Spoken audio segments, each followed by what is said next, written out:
Talagang parang baliktad na ho talaga ang mundo ho ngayon dahil sa yung nagpipilit ho na magsagawa ng malalimang investigasyon dito po sa issue po ng flood control project at iba pang mga proyekto sa gobyerno, siya na ngayon ang gustong paimbestigahan. Grabe ho mga kababayan, di ba? At ito hindi lang unang pagkakataon dahil sa maraming pagkakataon, yung mga nagsisiwalat po ng mga sinasabing anomalya, sila po ang nababalikan ng ng kaso. Ito, isang ehemplo ho rito mga kababayan, ay itong si Senator Rodante Marcoleta na kung saan ay talagang simula't simula pa ho at nang siya po ay maupo bilang chairman ng Senate Blue Ribbon Committee hanggang siya po ay mapalitan, ay talagang nagpipilit po na magkaroon po ng mas malawak na investigasyon dito po sa flood control project sa ilalim po ng Marcos Jr. Administration. At sukdulan nga ho na talagang batikusin niya po ito hong si Senator Ping Lacson na kasalukuyang chairman ng Senate Blue Ribbon Committee. At sa katunayan ay ito ngayong linggong ito magkakasunod ho yung privilege speech ni Senator Lacson at again din sumagot at bumanat din ito pong si Senator Rodante Marcoleta.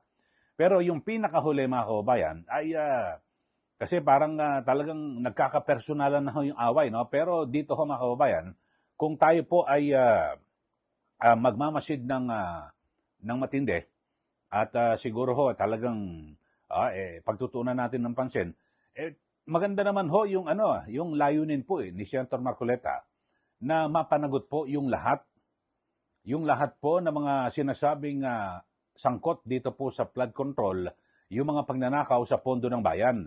Yan po ang pinaka-importante. Pero sa ngayon kasi may pangako kasi si Senator Lacson na kung saan daw ang ebidensya, dun daw siya pupunta. Pero ang dami ho ng mga ebidensya na lumalayo ho siya. Di po ba? Kung niyo po matatandaan yung kay Orly Gutese, nung lumabas, sinabi, yung mga ganitong delivery kay Romualdez, sa iba pang mga politiko, Saldico, ito tao natin ni Saldico. Biglang binutasan Hindi po ba yung sa notaryo na kung saan hindi raw pirma kung ano man, kung tutuusin, kung talagang ikaw ay talagang tunay at taus-puso ang iyong pag-iimbestiga, actually hindi na kailangan yung mga yung affidavit na yan, mga kababayan. Bakit to? Kasi haharap naman po ang isang testigo, ang isang tao sa hearing o isang pagdinig. At pag doon ho, baka tuloy ho itong nangyari sa Senate Blue Ribbon Committee, manunumpa ka Ganon na rin kaya nga tawag yan, sworn affidavit, sinumpa ang salaysay. Pero kung pupunta ka halimbawa sa Senate Blue Ribbon Committee hearing, kahit wala ho ang affidavit, kasi manunumpa ka ron na magsasabi ka ng katotohanan, di po ba? Yun ho, pero binutasan, so nakalusot.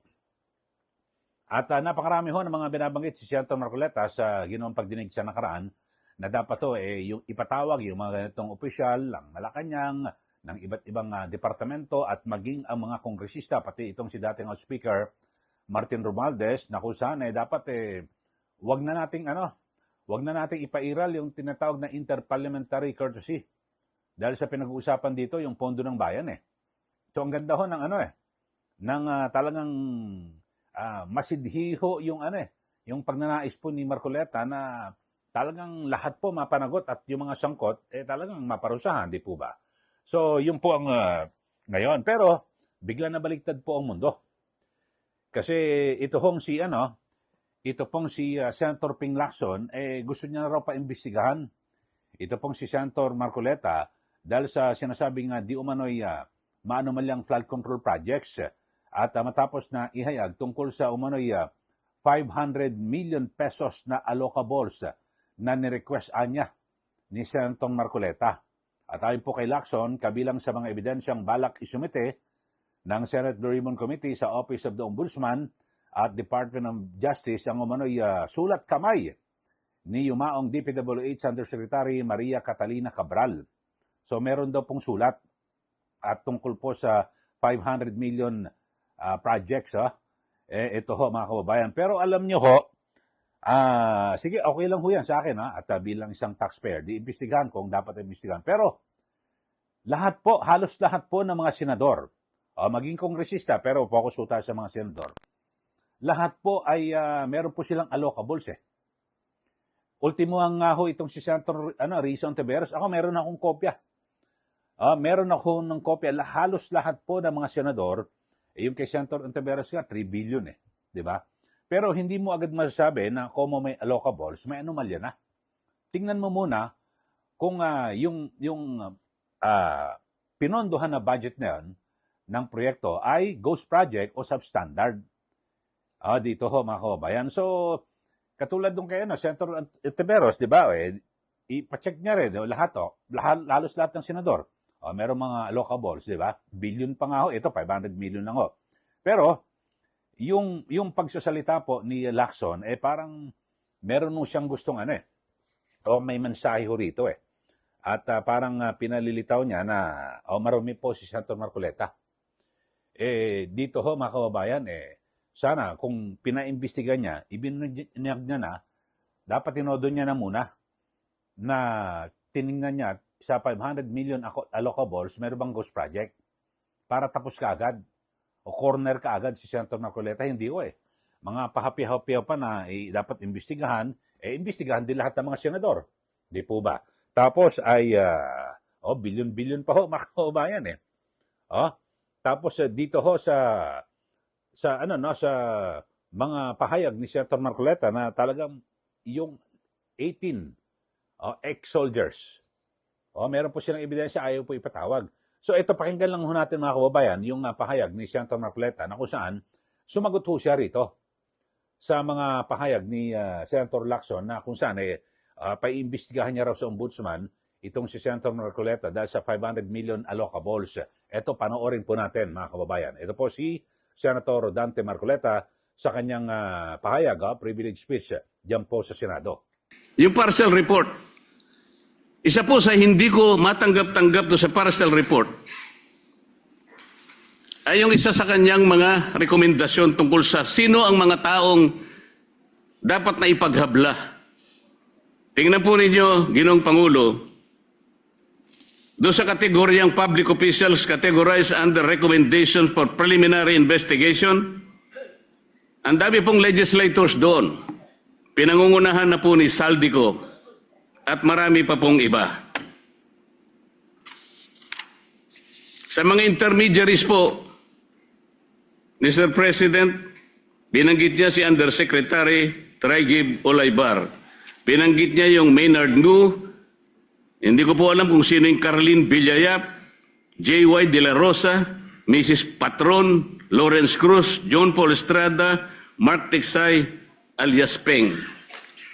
Pero wala po yung Yusek Adrian Bersamin na siya mismong naghayag sa plenaryo nung nagkakaroon po ng plenary debates na po sa ating budget. Siyang naghayag mismo sa pangalan ni Yusek Bersamin at ayon sa kanya, ni-name drop niya ang pangalan ng Pangulo. Sinabi rin po ni Saldico, yung 30 Tamarind Street na kung saan 1 billion ang nai-deliver ni Saldico. At ang tumanggap po noon ay si Yusek Jojo Cadiz. Napakabigat na akusasyon.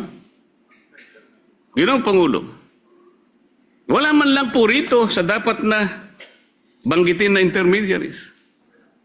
Nasaan po ang pangalan ni former Speaker Martin Romualdez? Nilagay po niya doon sa classification ng public officials categorized under fact-finding investigation. Ang laki po ng diferensya ng fact-finding investigation sa preliminary investigation. Bakit po yung tinuturo mismo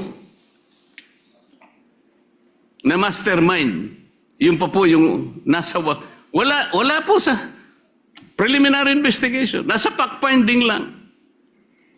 Tingnan po ninyo yung mga lumabas sa mga dyaryo, sa mga periodiko, Ginoong Pangulo. Billionaire News Channel dated May 5, 2026. Ombudsman, Romualdez umanong tinuturing mastermind sa controversial na flood control scandal. Politico.com dated May 5, 2026. With 56 billion in supposed kickbacks, Ombudsman tags Martin Romualdez as mastermind of flood control scam. Abante dated May 5, 2026. Ombudsman, Romualdez Co. mastermind ng 56 billion flood control kickbacks.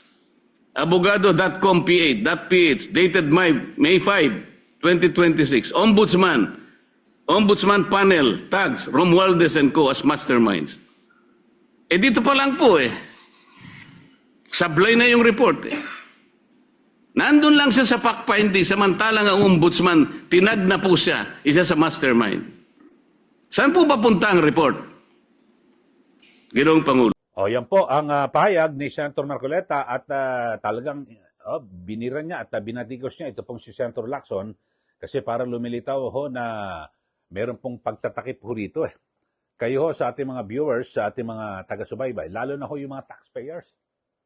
Alam nyo, tayong gulping-gulpi mga kababayan. Dahil sa yung investigasyon talagang naiba na po ang direksyon. Ngayon, natigil dahil sa parang ang gusto muna, meron pang mga partial, bakit hindi nilang tapusin yung investigasyon? Ano bang natin? Ano bang mapapala natin dito sa partial report na ito? Kasi ang dami pa mga kulang di po ba? Yung si Zaldico handang magbigay ng testimonya via Zoom. Handang tumistigo. Yung 18 dating sundalo na tauhan ni dating Congressman Zaldico. Meron silang mga ebidensya. Ngayon nga, may lumalabas, di ba? Nilalabas ni Attorney Levy Baligod yung mga hawak na ebidensya na kung saan ay may mga, hindi lang litrato, video pa na kung saan nag-dideliver ng pera. Mali-maletang pera, di ba? Nasa sakyan, dadalhin sa sakyan, tapos ililipat sa helicopter. Mga kababayan, talagang, yun maliwanag, pero iniwasan po yan ni Lacson Hindi natin malaman kung bakit. Kasi sabagay, meron po kasing aligasyon dito aligasyon ito kay Senate President Tito Soto na di umano ay nadeliveran daw ng maletang pera sa kanyang opisina diyan po sa Pasay City. Yan po ay aligasyon. Sana kung magkaroon po ng investigasyon, para malinaw ito. At malinis yung pangalan ni SP Soto kung talaga siya hindi po tumanggap ng maleta. Pero dahil sa hindi iniimbestigahan, hindi mo masisisi ang tao na ang maging persepsyon baka pinaprotektahan itong si Soto at iba pang mga personalidad na posibleng nadelibera ng maleta. Ganun po ang pwede maging persepsyon, di po ba? So dito mga kababayan ay talagang iba na, baliktad na ang mundo ngayon. At paano sa mga susunod na pag may anomalya, kung ikaw ay gusto mong magsiwalat para maparusahan yung mga nagnakaw, nagdambong sa pera ng taong bayan, ang gagawin mananahimik ka na lang. Bakit ikaw mababalikan. Kasi ngayon, matindi hong sabuatan ngayon mga kababayan Hindi po ba? So, ang gusto na lang imbestigahan yung mga kalaban. Ang gusto ata mangyari mga kababayan hindi. Lahat tayo, pare-pareho tayo magnakaw. At magtakipan. Bayaan nating magutom at lalong maghirap ang taong bayan. Saan patutungo ang Pilipinas? Di po ba? So, yun mga kababayan. At siguro kung paiimbestigahan, dapat lahat po ng mga senador at kongresista paiimbestigahan na. Para kwentas klaras. Ako hindi ko sinasabing wag imbestigahan itong si Senator Marcoleta. Kung merong basihan, di lahat imbestigahan. At kung merong mapatunayan na anomalya, maparusahan, di po ba? Yun po importante. At kasi tayo ako bilang isang mamahayagaw mga kababayan at komentarista, talagang hindi naman tayo mayaman at araw-araw naghahanap buhay po tayo. Siyempre, tapos nagbabayad po ng buwis, laki ng kaltas ng buwis, sakit sa bulsa. Namin bayarin, mga kuryente, tubig, lahat po ng mga expenses, lahat po ng mga talagang gastos.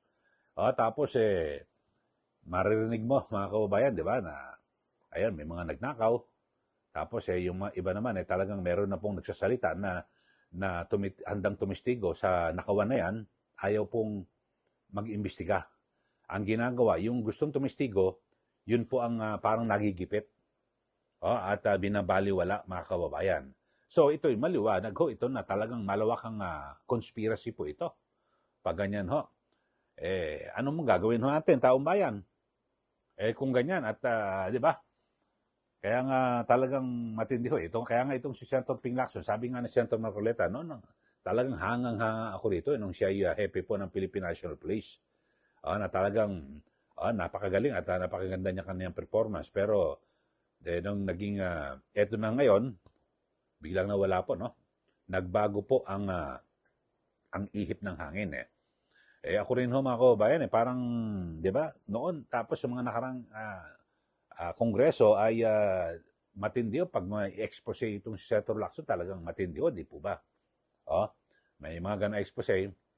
Pero tingnan nyo ho ngayon, yung mga ginawa niyang expose noon, ano nangyari?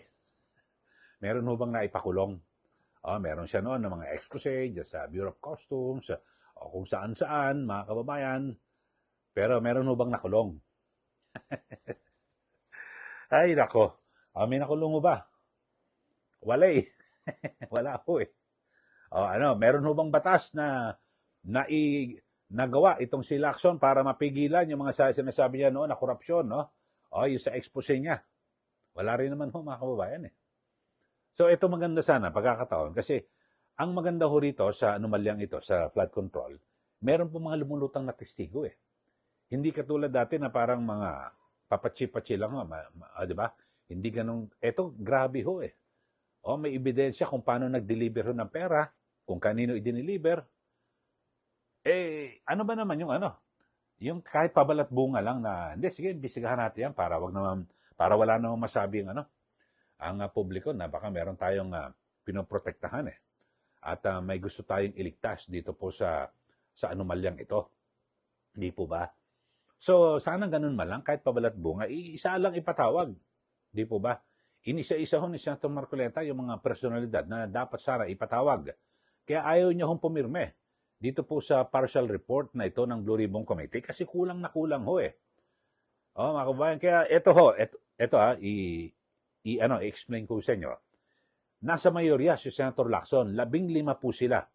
Dito ho sa partial report na kanyang isinusulong, 9 lang po ang kailangan na pirma para ito po ay maipasa ho sa Vision Index tapos maging para tumayo po na pwedeng ibasyo po at gawing batayan po diyan po sa Ombudsman at DOJ. So, 9 lang ho ang kailangan, 15 po sila. Biri mo sa 15, yung 6, bakit hindi mo makumbinse? Na pumirma. Mukhang may mo yan kasamahan mo sa mayorya. So, anong problema ron? Hayaan mo na, katulad sa minority, katulad sila sa Senator Marcoleta, Cayetano, yung siyam na minority, okay na, pabayaan mo na. Pero yung nasa mayorya, yung 6, kasi 7 na raw po ang pumirma 7 ang pumirma, tapos ay 15 po sila. So, marami pa hindi bumoboto. Dapat siyam ho Diba? At least siyam, may makuha siya na 2. Pero bakit hindi, wala akong pumirma? Kasi ang pumirma lang ho, itong si SP Soto, Lacson, Tulfo Brothers, Bam Aquino, at Risa Ontiveros, at Kiko Pangilinan. 7 lang ho sila. Yung ibang minorya, majority. Sa majority, si Senator J.B. Ercito, ayaw. Big Subiri, ayaw.